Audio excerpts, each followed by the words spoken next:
साल 2024 और आगामी दिनों में कई राज्यों में होने वाले विधानसभा चुनाव को देखते हुए कांग्रेस आक्रामक है। बेरोजगारी और महंगाई समेत कई मुद्दों को लेकर सड़क से लेकर सदन तक कांग्रेस का हल्ला बोल जारी है।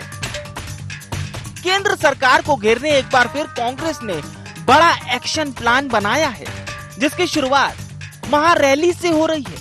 सोनिया गांधी और राहुल गांधी के नेतृत्व में 4 सितंबर रविवार को दिल्ली के रामलीला मैदान में हल्ला बोल रैली रखी गई है। इस हल्ला बोल में देश भर से लाखों कार्यकर्ताओं के जुटने का दावा किया जा रहा है। इसमें देश के अन्य हिस्सों के अलावा दिल्ली, हरियाणा और उत्तर प्रदेश के पार्टी कार्यकर्ता शामिल होंगे।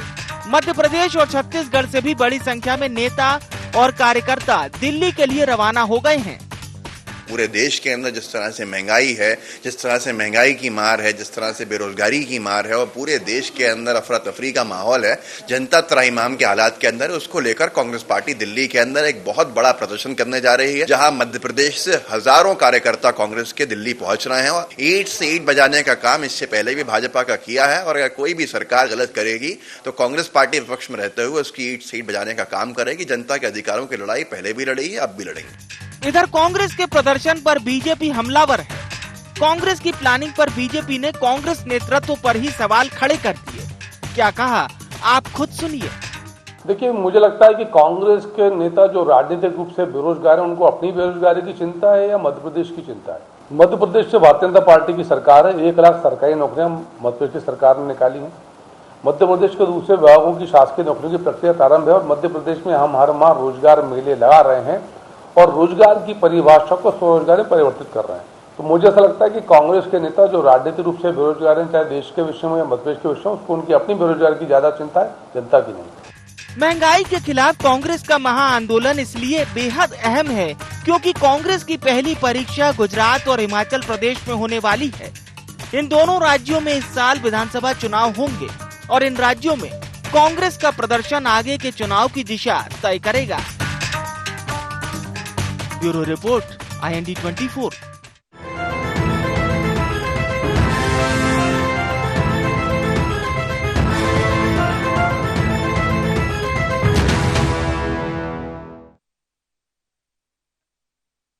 महंगाई पर महाआंदोलन में आप सभी का बहुत स्वागत है। मैं हूं विवेक पांडे आपके साथ। जब आप महंगा शब्द सुनते हैं तो सबसे पहले आपके मन में वो कौन सी तस्वीरें सामने आती हैं? आपको याद होगा साल 2013-14 में जब लोकसभा के चुनाव थे और PM in waiting Bharatiya Janata party के नरेंद्र मोदी जनता के सामने आते थे तो उनका सबसे महत्वपूर्ण नारा क्या हुआ करता था? उनका नारा होता था, बहुत हुई महंगाई की मार, अब की बार मोदी सरकार। और जनता ने नरेंद्र मोदी को भारत का प्रधानमंत्री चुना। उसके बाद से ऐसा नहीं है कि महंगाई चली गई, ऐसा नहीं है कि डीजल, पेट्रोल के दाम, सब्जियों के दाम, दालों के दाम, तेल के दाम कम हो गए। महंगाई में एक और तड़का लगाया कोरोना महामारी ने। यह वैश्विक तौर पर तड़का लगाने वाली एक ऐसी महामारी थी जिसने सभी देशों को अपनी चपेट में लिया। लेकिन उसके बाद एक और युद्ध, यानी कि रशिया और यूक्रेन का युद्ध, यह युद्ध होता है और पूरी दुनिया महंगाई की जद में पहुंच जाती है। अगर आप इंटरनेशनल रिपोर्ट को देखते हैं, पढ़ते हैं, सुनते हैं तो आपको पता होगा यूएसए यानी इस दुनिया की महाशक्ति कह लीजिए, अर्थव्यवस्था की महाशक्ति कह लीजिए, अमेरिका भी इस समय महंगाई की जद में है। रशिया में भी हालत खराब है, यूके में भी हालत खराब है। मैं ये भूमिका इसलिए बांध रहा हूं ताकि आपको ये भी पता चले कि महंगाई इस समय हर देश में छाई हुई है। पाकिस्तान, श्रीलंका के हालातों पर चर्चा नहीं करेंगे, लेकिन इतना जरूर आपको बताएंगे। तो भारत में भी महंगाई के खिलाफ अब महाआंदोलन होगा। कौन करने जा रही है? कांग्रेस पार्टी। भारतीय जनता पार्टी ने आंदोलन तब किया था जब कांग्रेस केंद्र की सत्ता में थी, यानी यूपीए 2 के समय। मनमोहन सिंह प्रधानमंत्री थे, अब देश के प्रधानमंत्री नरेंद्र मोदी हैं और आंदोलन का नेतृत्व करेंगे कांग्रेस की ओर से राहुल गांधी और उनके तमाम बड़े नेता। क्या कुछ इस महाआंदोलन में शामिल होगा, इस पर भी हम चर्चा करेंगे और भारतीय जनता पार्टी से भी पूछने की कोशिश करेंगे कि किस तरह से उनके नेता महंगाई पर लगाम लगाने की कोशिश करेंगे। उससे पहले हम नजर डालते हैं IND एजेंडा के प्रमुख बिंदुओं की ओर। क्या महाआंदोलन के बहाने कांग्रेस की मिशन 2024 की तैयारी है? क्या प्रदर्शन की आड़ में सियासी फायदा लेना चाहती है कांग्रेस? क्या हल्ला बोल से महंगाई पर लगाम लगेगी? और अंत में क्या कांग्रेस का प्रदर्शन मिशन 24 की तय करेगा दिशा? ये वो सवाल होंगे जिस पर हम चर्चा शुरू करेंगे। खास मेहमान जुड़ चुके हैं, राकेश शर्मा जी हमारे साथ जुड़ चुके हैं। आप नेता हैं मध्य प्रदेश भारतीय जनता पार्टी के, बहुत स्वागत है शर्मा जी। रवि वर्मा साहब हमारे साथ जुड़ चुके हैं, आप प्रवक्ता हैं मध्य प्रदेश कांग्रेस के। वर्मा साहब आपका भी बहुत स्वागत है। देवदत्त दुबे साहब हमारे साथ जुड़ चुके हैं, मध्य प्रदेश के वरिष्ठ पत्रकार हैं। दुबे साहब का बहुत स्वागत है। रवि वर्मा जी, हल्ला बोल प्रदर्शन है, कांग्रेस के हाई लीडरशिप किस तरह से इसको लीड करेगी और तमाम राज्यों से भी कार्यकर्ता नेता दिल्ली पहुंच रहे हैं या पहुंच भी चुके हैं। रवि जी। जी विवेक जी, आज असंवेदनशील और इवेंट जेबी मोदी सरकार तक लोगों की जनभावना पहुंचाने के लिए कल कांग्रेस पार्टी महारैली के रूप में महंगाई की जो आज जद में जिस तरीके से देश को जकड़ा है इस सरकार के असंवेदनशील रवैये के चलते, उस महंगाई की रैली के माध्यम से हम जनता तक ये मैसेज देना चाहते हैं। सरकार को जो कुंभकर्ण की नींद में सो रही है उसे जगाना चाहते हैं, क्योंकि बहुत हुई महंगाई की मार, अब की बार फलाने सरकार नारा देने वाले लोग आज कहाँ हैं? कौन से बिल में छुपे हुए हैं? आज जनता महंगाई के दर्द से त्राहिमाम कर रही है। आज डीजल के भाव देखिए। विवेक जी, हम बचपन में खेल खेला करते थे, चिड़िया उड़ मैना उड़ तोता उड़। आज जो है यह खेल भारतीय जनता पार्टी की सरकार जनता के साथ कुछ अलग ही ढंग में खेल रही है। डीजल के दाम उड़, पेट्रोल के दाम उड़, रसोइयों के जो गैस के दाम उड़। तो भारतीय जनता पार्टी षड्यंत्र पूर्वक जिस तरीके से महंगाई के बड़े बड़े जुमले हाका करती थी, नरेंद्र मोदी जी जो ढींगे हाँकते थे, आज कहां है नरेंद्र मोदी जी? आज जो सिलेंडर 450 रुपए का जो सिलेंडर मनमोहन जी की सरकार में मिलता था, वह सिलेंडर आज 1000 से ऊपर में मिल रहा है। लेकिन आज ये संवेदनशील सरकार जो होने का दंभ भरते हैं, आज ये कहीं नजर नहीं आते। आज जनता का दुख दर्द नहीं बांट रहे हैं। आज इन्हें महंगाई नहीं दिखती है, क्योंकि इनके महलों की दीवारें आज इतनी ऊंची हो चुकी हैं कि बहनों का दर्द इन्हें नहीं दिखता है, गृहिणियों की आवाज इन्हें सुनाई नहीं देती है। जो युवा आज बेरोजगारी की चपेट में है, वो बेरोजगारी आज इन्हें नहीं दिखती है। जी, कई मुद्दे होंगे, रवि वर्मा जी ने भी बताया। राकेश शर्मा साहब, हल्ला बोल में क्या नजर आ रहा है कांग्रेस के इस हल्ला बोल में आपको? देखिए, कांग्रेस पार्टी वेंटिलेटर पे है, ये मैं नहीं कह रहा। सबसे वरिष्ठ नेता जो 4 दिन पहले तक कांग्रेस पार्टी में थे, गुलाम नबी आज़ाद, कि कांग्रेस पार्टी बीमार है और कंपाउंडर से इलाज करा रही है। तो ये जो वेंटिलेटर पे है और एक एक कर कर जो जहाज से, टाइटैनिक से लोग उतर उतर के जा रहे हैं, उनको रोकने के लिए और राहुल गांधी को फिर से राष्ट्रीय अध्यक्ष बनाने के लिए कांग्रेस पार्टी नौटंकी कर रही है। दूसरी बात, ये महंगाई की बात करते हैं, मुझे बहुत अच्छा लगता है, क्योंकि इस देश में 70 साल तक कांग्रेस से बात ही करती रही। आज कांग्रेस के नेता ये बताएं कि खुदरा जो महंगाई दर है वो भी कम हुई है और फुटकर महंगाई दर भी कम हुई है। और लीडिंग पेपर उठा के देखें, ये जो हिंदुस्तान के लीडिंग पेपर है। राकेश शर्मा जो कह रहा है उसकी बात मत मानिए। तीसरी बात, इनने डीजल और पेट्रोल की बात करी। हिंदुस्तान में विवेक जी सबसे महंगा और डीजल पेट्रोल राजस्थान में मिलता है, सबसे ज्यादा वेट राजस्थान में लगता है। क्या राजस्थान में जनता नहीं रहती? अभी केंद्र की मोदी सरकार ने 5 रुपए डीजल पे 5 रुपए पेट्रोल पे कम किए थे, मध्य प्रदेश की शिवराज सिंह चौहान सरकार ने भी कम किए थे। क्यों नहीं ये 9 प्रदेश जहां कांग्रेस और इनके सहयोगी या विपक्ष की सरकार है, वहां 1 पैसा कम नहीं किया? क्या वहां लोगों को डीजल पेट्रोल सस्ता नहीं मिलना था? 4 दिन पहले महाराष्ट्र में जो नई सरकार बनी जी, उसने 5-5 रुपए डीजल और पेट्रोल पे कम किए, पर जो कांग्रेस के सहयोग से उद्धव सरकार चल रही थी उसने 1 पैसा उसमें कम नहीं किया जी। मैं एक और बात कहना चाहता हूं, आज देश की जो परिस्थिति है, आप भ्रष्टाचार के खिलाफ देश लगातार लड़ रहा है। मोदी जी ने जब यूपीए सरकार के खिलाफ भाजपा ने आंदोलन किया था तो भ्रष्टाचार के खिलाफ किया था, क्योंकि कोई महीना यूपीए सरकार में ऐसा नहीं जाता था कि जिसमें कोई महाघोटाला सामने निकल के नहीं आता हो। आज कांग्रेस का शीर्ष नेता, चाहे सोनिया गांधी हो चाहे राहुल गांधी हो, भ्रष्टाचार के कारण जमानत पे हैं और ईडी लगातार उनसे जो पूछताछ कर रही है। विवेक जी, आपने भी देखा था कि राहुल गांधी भी घेराव करने गए थे ईडी कार्यालय का। उससे पहले जब राहुल गांधी से पूछताछ हो रही थी तो प्रियंका वाड्रा एक घेराव करने गए थे। 500 लोग इकट्ठे नहीं हुए थे, आज ये लाखों लोगों का दावा कर रहे हैं। मध्य प्रदेश में आप तो सबसे वरिष्ठ पत्रकार हैं, मध्य प्रदेश को बहुत करीबी से देखते हैं विवेक जी, एक आंदोलन बता दीजिए, एक आंदोलन जिसमें 10,000 लोग इकट्ठे करे हो कांग्रेस पार्टी ने।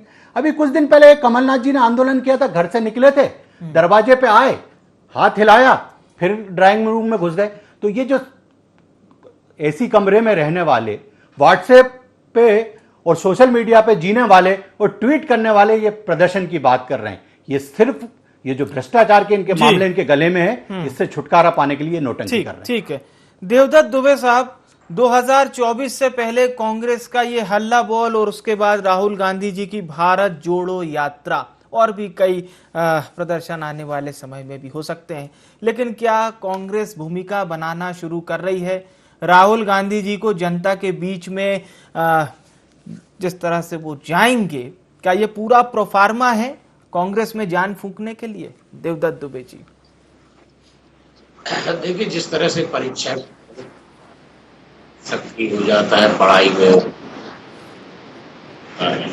ऐसे ही राजनीतिक दलों का जब उनकी सक्रियता बढ़ जाती है। और इस समय यही परिदृश्य है मध्य प्रदेश में 2023 में विधानसभा के चुनाव में, प्रदेश में 2024 में लोकसभा के चुनाव। तो कांग्रेस जिस तरह से अब सक्रिय हुई है, तो उसके निशाने पर गुजरात और हिमाचल प्रदेश भी है, क्योंकि वहाँ इसी साल चुनाव होना है। तो ये तो एक दल का स्वाभाविक है। और जैसा भी कह रहे थे भाजपा की तरफ से, यदि कांग्रेस आंदोलन नहीं करेगी तो एक आरोप ये भी लगेगा कि कांग्रेस कुछ करती नहीं है, कुछ कर नहीं सकती। तो अपने आप को विपक्षी पार्टी दिखाने के लिए भी जरूरी है, और जो जनता जिन मुद्दों से परेशान हो उसको उठाने के लिए। महंगाई का एक ऐसा मुद्दा है जिससे हर आदमी प्रभावित होता है, चाहे गरीब आदमी हो, चाहे मध्यम वर्गीय, चाहे बड़ा आदमी, क्योंकि सबको कष्टकारी लगता है। और महंगाई, बेरोजगारी ये देश के स्थायी मुद्दे हो चुके हैं। आजादी के बाद से विभिन्न सरकार चुनाव के समय यही लड़, कोई गरीबी हटाओ, कोई महंगाई दूर करो, कोई बेरोजगारी दूर करो, इन्हीं सब मुद्दों के इर्द गिर्द चुनाव घूमते रहते हैं, लेकिन समस्याएं हल नहीं हुई। सरकारें बदली, नेता बदले, परिदृश्य बहुत बदले, लेकिन आम आदमी इन्हीं परिदृश्यों से गुजर रहा है।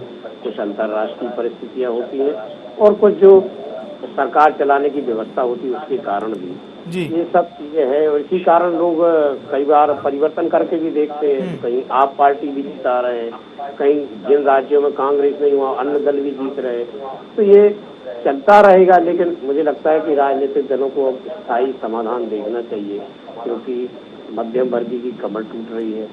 आज बेरोजगार बहुत परेशान है युवा, या तो नशे की गिरफ्त में जा रहा है या अवसाद में जा रहा है। तो उसके लिए रोजगार देना जरूरी है, महंगाई कम करना जरूरी है, क्योंकि ये देश जिन लोगों के लिए बना है और जिन लोगों से देश बना है, वो यदि कष्ट में रहेंगे तो न देश खुश रहेगा, न राजनीतिक दलों के नेता खुश रहेंगे। इसके लिए सामूहिक प्रयास की जरूरत है। मुद्दा बनाना या ना बनाना, आंदोलन करना, ये दूसरी बात है, लेकिन प्रयास यही होना चाहिए जो जहाँ सरकारों में है जितनी राहत दे सकता है। महंगाई की राहत देना बहुत जरूरी है, क्योंकि एक समस्याएं वैसे नहीं दिखती है, जब लोग सामूहिक आत्महत्याएं करने लगे तब समझ में आता है कि कहीं कष्ट ज्यादा है। कुछ तो कोरोना के कारण बेपटरी हुई लोगों की गाड़ी, और कुछ ये महंगाई के कारण। मुझे लगता है कि इस पे बहुत ध्यान देना जरूरी है, ध्यान देने की आवश्यकता है। बिल्कुल, शर्मा जी से भी हम जवाब लेंगे। रवि वर्मा जी, जो बात भारतीय जनता पार्टी लगातार कह रही है कि कांग्रेस पार्टी को इस समय भारत जोड़ो के बजाय कांग्रेस जोड़ो यात्रा निकालना चाहिए, उनका ये कहना है कि आपके बड़े बड़े नेता आपकी पार्टी का साथ छोड़ रहे हैं, जो 30-40 साल से आपकी पार्टी का अभिन्न अंग हुआ करते थे। राहुल गांधी जी को, वरिष्ठ नेताओं को रोकने पर भी फोकस करना चाहिए। रवि वर्मा जी।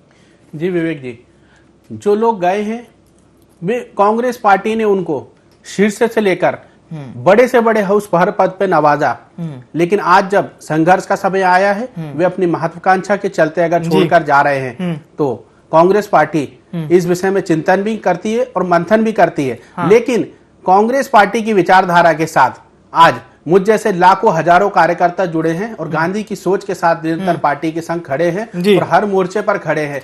अगर कोई अपनी महत्वाकांक्षा के चलते जाना चाहता है तो निश्चित तौर पर जा चुका है और जाने वाले जा भी रहे हैं, लेकिन लगातार लीडरशिप और जनता के हित में जो मजबूती के साथ कांग्रेस पार्टी कर सकती है वे निर्णय ले रही है। और उसी क्रम में कल हम महारैली करने जा रहे हैं। बिल्कुल भारत जोड़ो जो अभियान है हमारा, एक बात ये भी है, आनंद शर्मा जी आपकी पार्टी के बहुत अभिन्न हिस्सा हुआ करते थे।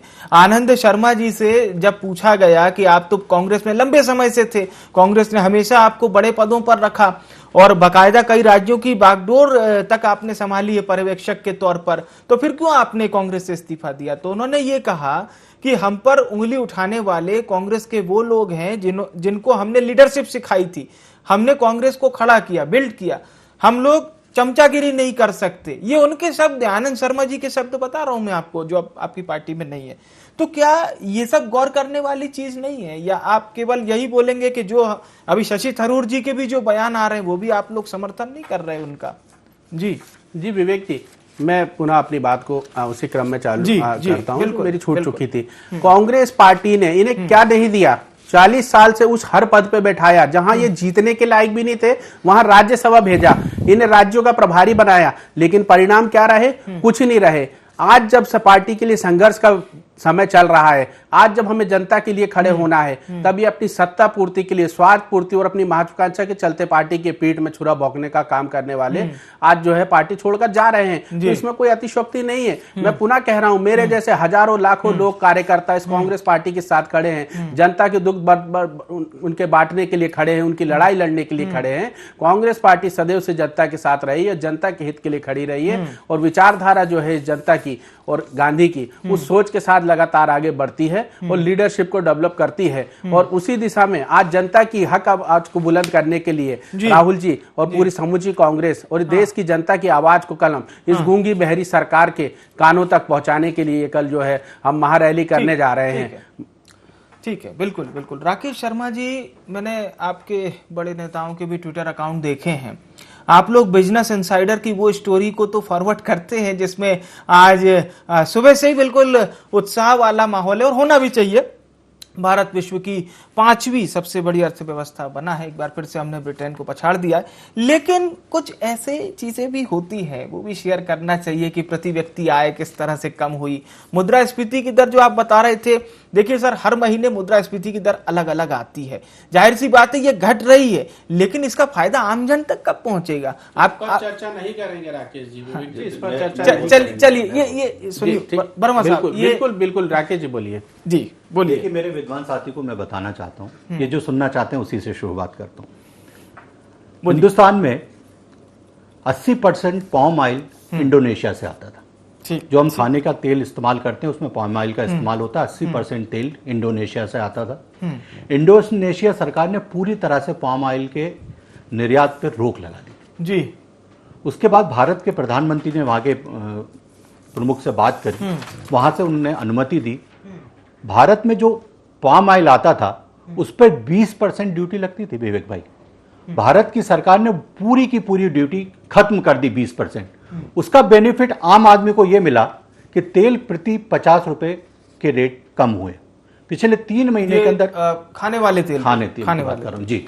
दूसरी बात मैं एक और करना चाहता हूं, आप ये देखिए कि आज दाल की बात करें, हमने लगातार जो विदेशों से आयात दाल करी है जी, उसके साथ साथ भारत में जो पैदावार होती है, नई फसल आ गई है, तो तुअर 109 रुपए किलो मार्केट में कहीं भी चले जाइए मिल रही है।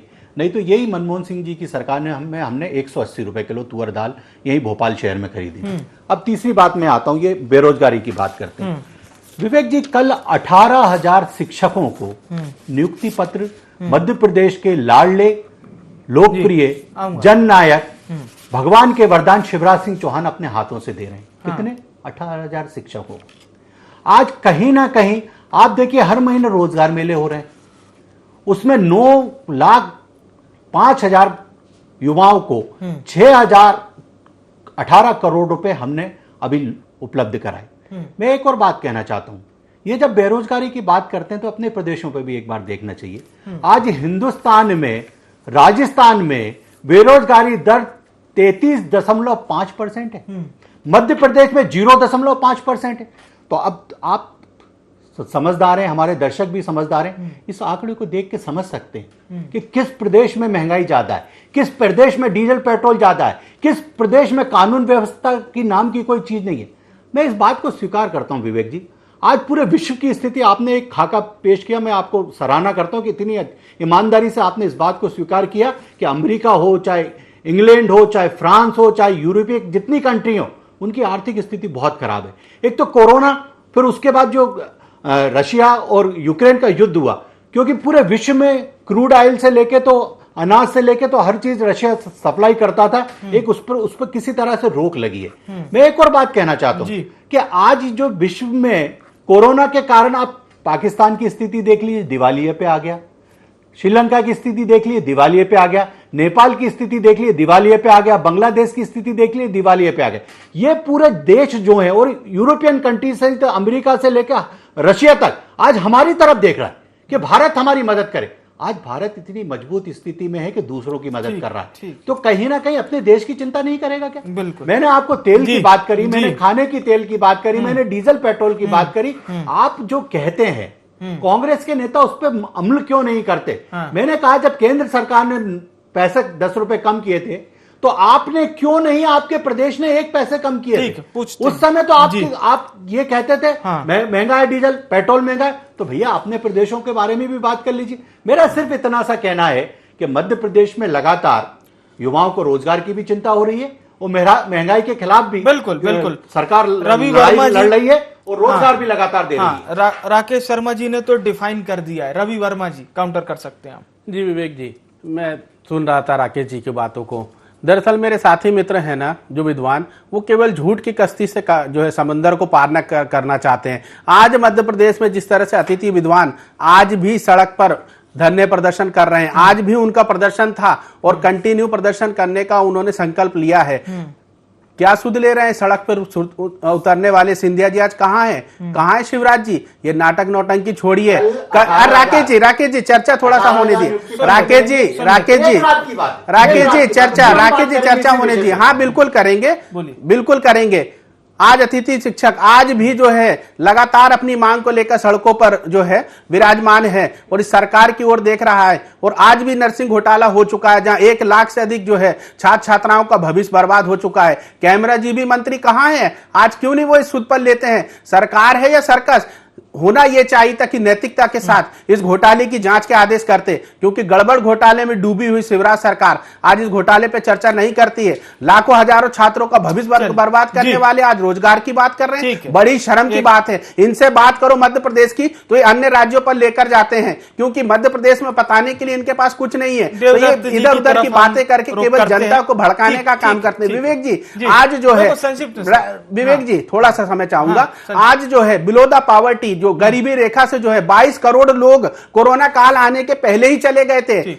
इसमें किसका दोष था? बड़ी बड़ी बातें करने वाली सरकार के राज में आज ऐसे हाल क्यों है? विवेक जी आज जो है 2 करोड़ रोजगार देने की बात करने वालों की राज की हकीकत, उस देश की हकीकत ये है कि लगातार 2 करोड़ रोजगार देने की बात करने वाले के राज्य में आज ये है कि जो युवा हैं आज लगातार उनके साथ इस तरीके के वादे किए गए, उनको इस तरीके से ठगा गया, छला गया कि आज वो बेरोजगारी के अगली पथ पर चलने के लिए मजबूर है।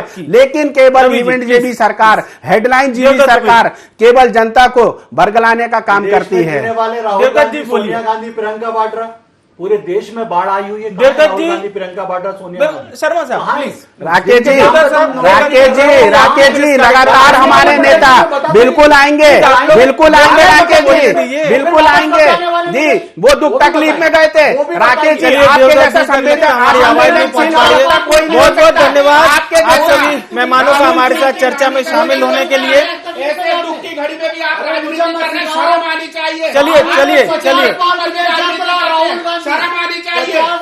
देवदत्त जी तक हमारी आवाज नहीं पहुंच पा रही। उनकी मृत्यु पर भी आप राजनीति कर रहे हैं। यही भारतीय जनता पार्टी, चलिए देवदत्त साहब बोलिए। मौत पर भी राजनीति करती है, इससे ज्यादा चेहरा कुछ नहीं हो सकता है भारतीय जनता पार्टी का। उनकी रानी का देहांत हो गया है और उनके जाने पर भारतीय जनता पार्टी के नेता आपत्ति उठाते हैं, जो बहुत ही शर्मनाक है। चलिए अब मैं बता दूं, महंगाई सुन लेते हैं। उससे एक हफ्ते यहाँ चिल्लाने की बहस से क्या होगा? चलिए ठीक है, अरे समझाना रहते जी, चर्चा अब यही हम समाप्त करते हैं। बहुत बहुत धन्यवाद आप सभी मेहमानों का हमारे साथ चर्चा में शामिल होने के लिए। तो हम चर्चा बहुत ज्यादा गर्मा गर्म हो गई।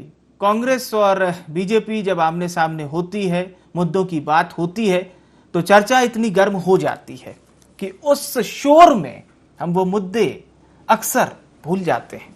लेकिन हमारी ड्यूटी है आप तक उन मुद्दों को हमेशा पहुंचाने की जो मुद्दे हमेशा आपसे जुड़े हुए हों। IND एजेंडा में इतना ही। मुझे आने विवेक को दीजिए इजाजत। नमस्कार।